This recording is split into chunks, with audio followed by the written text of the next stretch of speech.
Hey guys, it's Hunt for Games, and the bats are still in control of my usual setup for the next like 2 videos or so. But that's not going to stop me from continuing the series of videos of my favorite notorious monsters from Final Fantasy XI. This time part 1 of levels 21 to 30. There are just too many notorious monsters in there to fit in one video. Let's get right into it because I've got one of the relatives of those assholes that are controlling my apartment right now prepped for the end of this video, and I can't wait to take him down. Yes!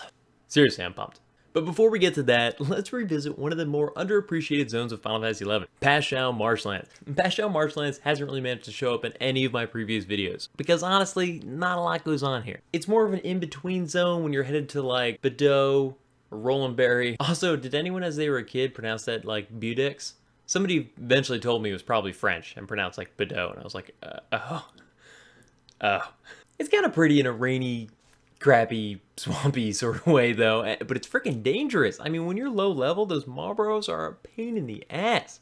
If you get attacked, it's not like, it's like I might survive this. Bad Breath was awful. But the zone does have a few pretty well-known notorious monsters. First, we've got Bloodpool Vorax. What a name! Now, I may remember this guy a little bit more than other players because I wanted so desperately to get that Carbuncle's Ruby, and I heard this rumor, this whisper on the winds of legend that like he would drop it more often than normal leeches, which I think probably is true, but it's still a terrible drop rate. I think ultimately Ordell's Caves had some better drop rates on those leeches, and they weren't even notorious monsters, but I thought I was like, pump my way through. But he does also drop the Bloodbead Amulet, which is why people camp him in the first place. A nice little early game HP piece for the next slot, which there aren't like that many of. Early on, there's not a lot for next slots. So it's sold for a little bit because tanks like it. But if you're in the area and probably feeling pretty safe and you're like, the only reason to come up here is to camp Bloodpool Vorax, little corner of the zone, you'd probably sneak out to see if you can get another notorious monster while you're doing it. A fan favorite, the Jolly Green Giant. Oh my god, this guy. I have heard of this guy so many times because of people just saying, just wandered through the zone, he was up, took him down. I had to look up what the idiot dropped. I honestly couldn't remember. It was the Shaman's Belt. You remember that thing? Look at it, beautiful. +1 int.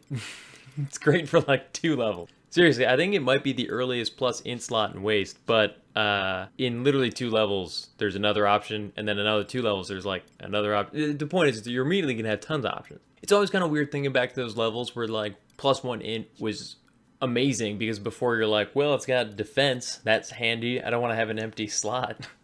I'd have a hard time believing you weren't familiar with this next area though. I mean, so many quests started here, went through here, ended here. So many artifact quests went through here for like all kinds of jobs. The Orc Cesspool Devoy. I seriously mean cesspool too. You had to wade through like what I assume has to be their sewage system to get to certain areas in the zone. It was just tiny skinny rivers underneath all their huts. What else would it be? Luckily, the guy we're looking for isn't that deep in. Hawkeye Dnatbat, which I'm pretty sure only rangers watching this video are going to remember.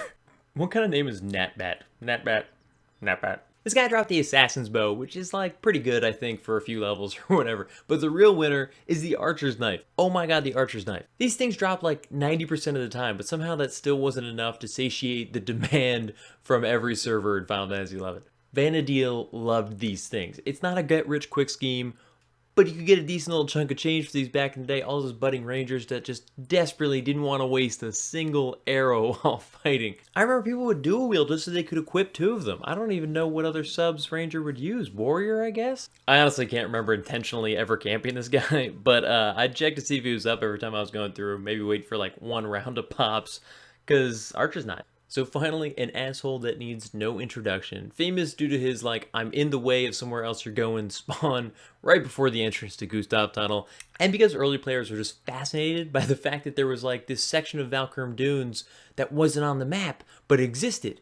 The developers made the map, and they made the dunes. Why would there be a portion of it that they didn't include on the map that they made about the dunes they made? What's it mean? Seriously, I used to think it was like a much bigger deal. It's just a section of the area that like isn't on the map. Whatever. Anyways, I'm of course talking about the Golden Bat.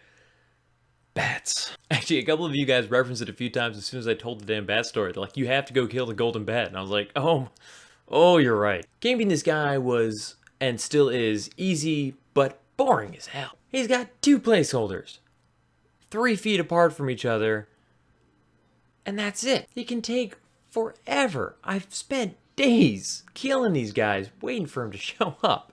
I could not get this guy to pop. The only positive of this whole situation is that I got to kill so many bats. Oh, screw you, bats! I want to go home. I was so glad when he finally showed up, and I murdered him. This is for my bedroom, which you still control.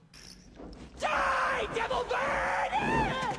Anyways, he dropped the Night Cape, which was really sweet. I mean, it was 3 evasion early on in the game on a back piece. There wasn't a lot of stuff going on for back pieces, and 3 evasion is always good. Because of that, it's over for a pretty decent amount. I remember making like 90k when 90k was a lot. You would have a lot of traffic running through here, surprisingly, because it's a little choke point. It's the zone entrance to Gustav Tunnel, and there was a lot of stuff going on in Gustav Tunnel. Anyways, guys, definitely leave in the comments your favorite notorious monster from this list and your favorite story about camping them or losing the camp or getting the camp or getting the drop, whatever. Definitely like the video if you liked it. Please subscribe if you're new. I've got a whole series of Final Fantasy videos going right now doing all of my favorite notorious monsters, and I really hope to see you guys back for all the rest of them. So, thanks for watching. Die, devil bird!